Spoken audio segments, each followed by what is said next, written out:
Dan pada kesempatan kali ini materi kita adalah hama tanaman hortikultura.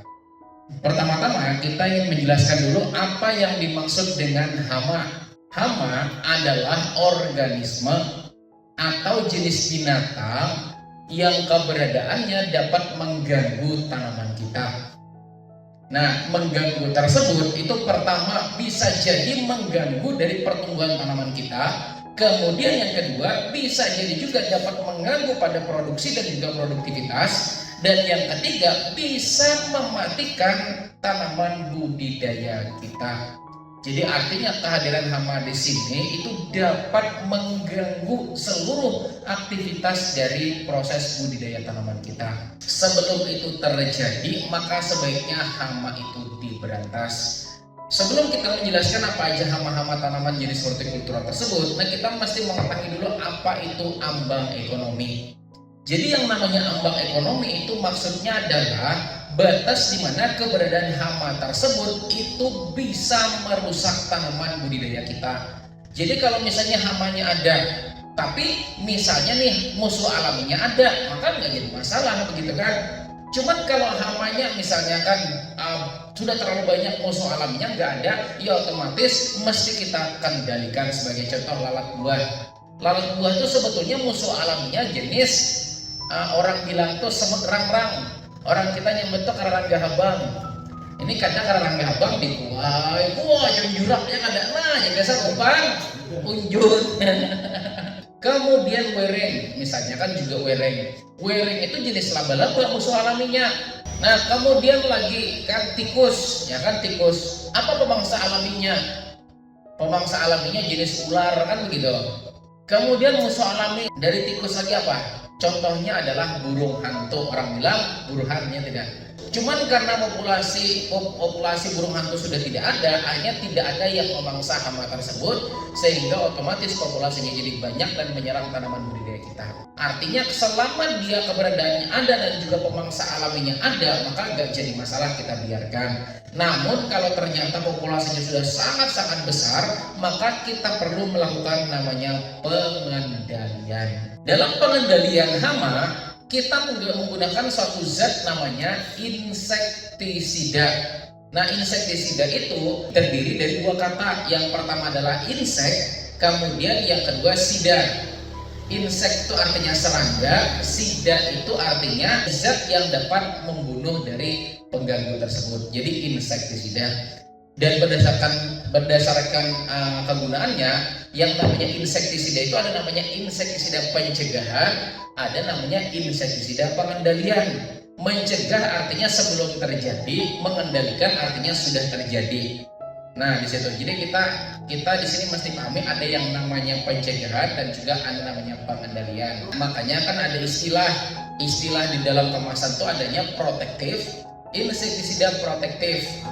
Nah, ada juga namanya insektisida kuratif. Ada juga namanya fungisida protektif, ada namanya fungisida kuratif. Kan begitu. Kuratif ya tidak? Kuratif. Kuratif itu dari bahasa Inggris. Curative. Curative. Cure itu artinya pemulihan, pengendalian. Jadi kalau yang namanya kuratif itu adalah digunakan untuk pemulihan atau pengendalian. Nah jadi kalau misalnya Anda hamanya belum ada pakai kuratif, sayangnya. Karena biasanya insektisida atau fungisida atau sida yang lain yang sifatnya kuratif itu pasti harganya mehong. Jadi kalau belum terjadi pakai yang protektif. Kalau sudah terjadi pakai yang kuratif. Lalu bagaimana kalau misalnya ada di dalam kemasan tersebut yang ada tulisannya protektif dan juga kuratif? Nah, biasanya itu terdiri dari lebih dari satu bahan aktif. Karena satu bahan aktif itu punya sifat sendiri. Nggak ada misalnya satu bahan aktif misalnya langsung protektif juga kuratif, enggak. Biasanya satu bahan aktif itu punya cara kerjanya sendiri, punya sifatnya sendiri. Makanya terkadang produsen mengakali permasalahan tersebut, dia langsung mencampurkan dua bahan aktif sekaligus, sehingga bisa dipakai untuk protektif, bisa dipakai untuk kuratif. Begitu. Nah, lalu mungkin jadi pertanyaan Anda, kalau begitu boleh nggak kita campur sendirinya, tidak? Nah, jawaban saya mending gak usah. Kalau ternyata tanaman kita buat pencegahan, ya ngapain pakai kuratif, kan begitu. Kan hamanya belum ada, penyakitnya belum ada, kita pakai kuratif, mending disimpan buat cadangan. Lah kan misalnya nih, kan saya pengen tanya kepada bapak-bapak semuanya, yang namanya kuratif itu kan pengendalian. Misalnya sakit kepala, minumnya apa? Pak, Paramek atau Bodrek, ya kan? Anda ada sakit kepala minum Bodrek kapan lah? Paling nak ada sakit kepala minum Bodrek itu langsung sekali 4 ya kan?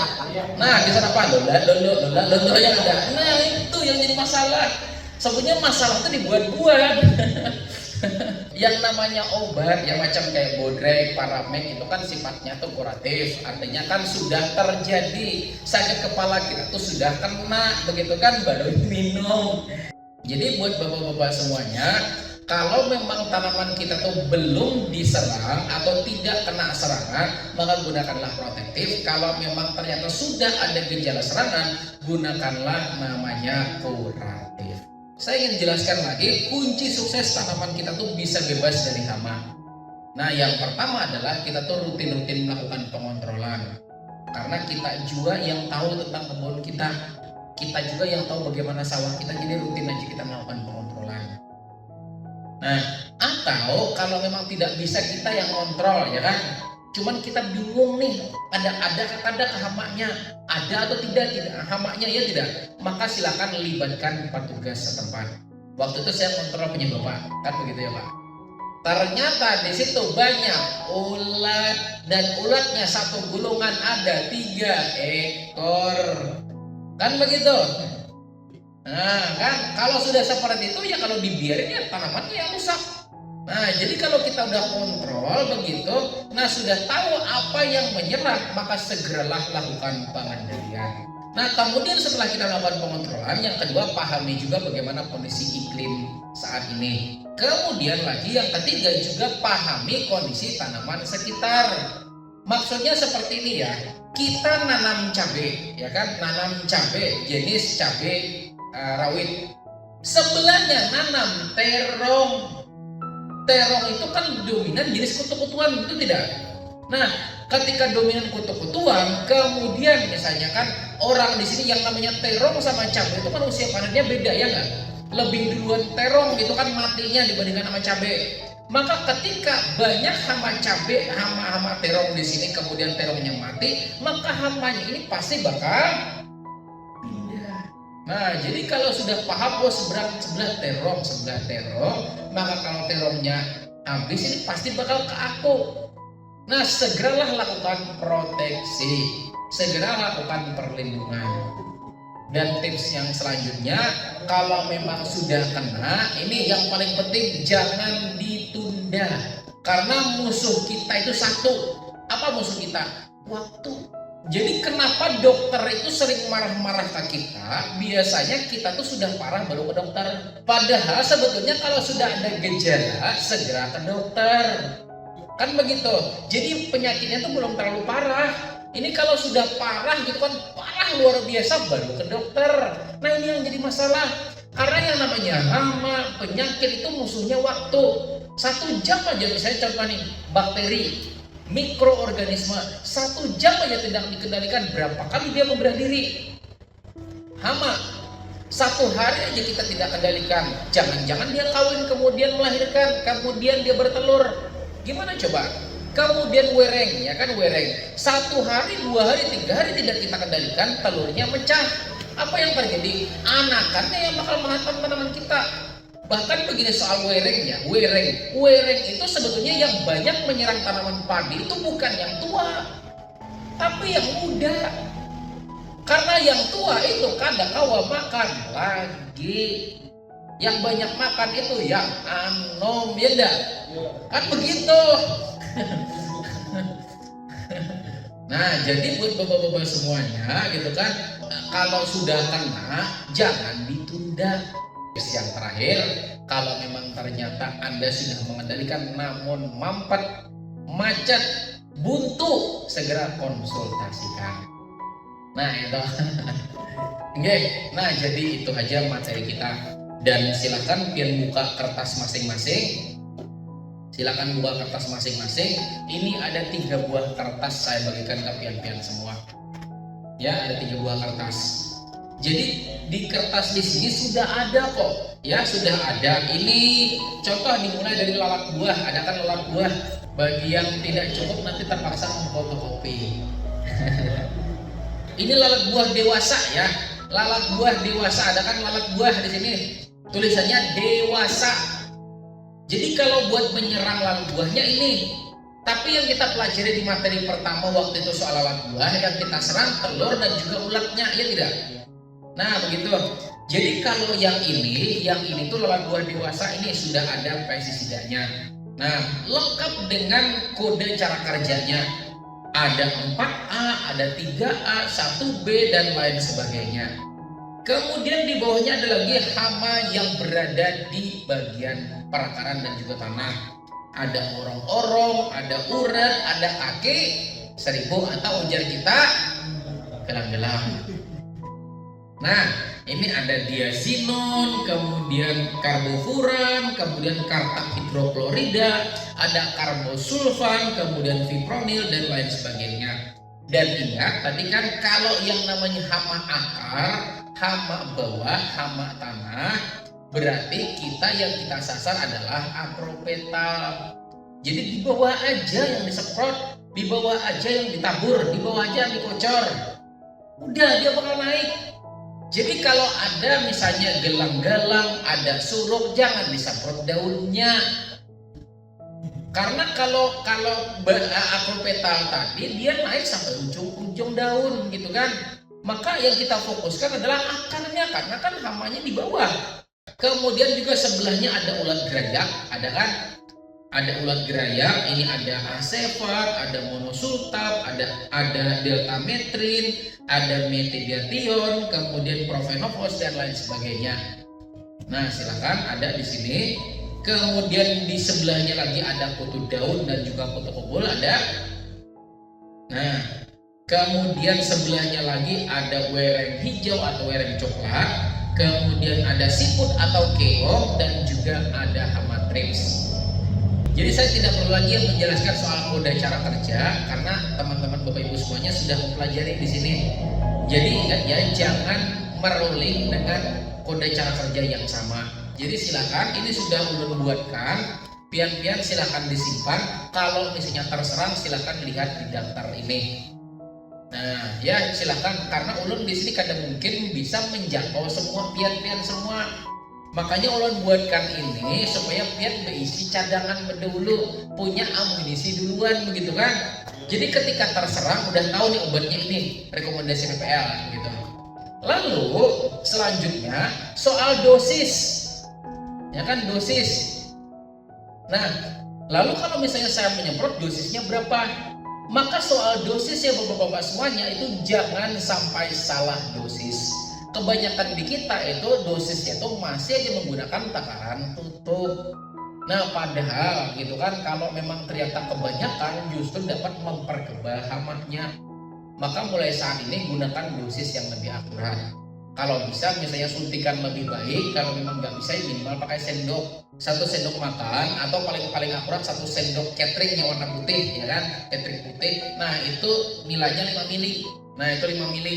Jadi kalau dosis rekomendasi 2 mili per liternya berarti berapa? Kalau 15 liter misalnya berarti 30 itu berarti berapa sendok? 6 sendok gitu. Lalu mungkin juga pian di sini penasaran gitu kan, ada juga yang insektisida atau fungisida rekomendasinya per hektar 500 cc per hektar. Jadi ada pestisida yang dosisnya 500 cc per hektar, ada yang 200 cc per hektar, ada yang 1 liter per hektar, ada yang 5 liter per hektar begitu kan. Kadang kita susah membaginya berapa. Maka sebetulnya sederhana kok. Biasanya orang membaginya tuh seperti ini ya.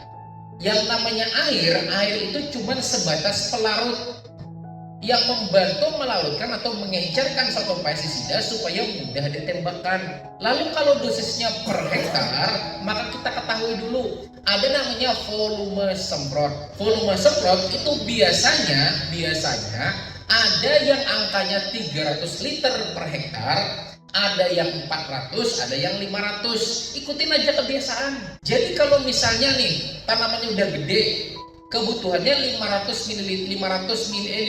liter per hektarnya, maka kalau dosisnya 500 cc per hektarnya, maka 500 cc dibagi 500 liter, jawabannya 1 cc atau 1 mili per liter. Jadi kita bedakan aja kok, kita bedakan aja begitu kan.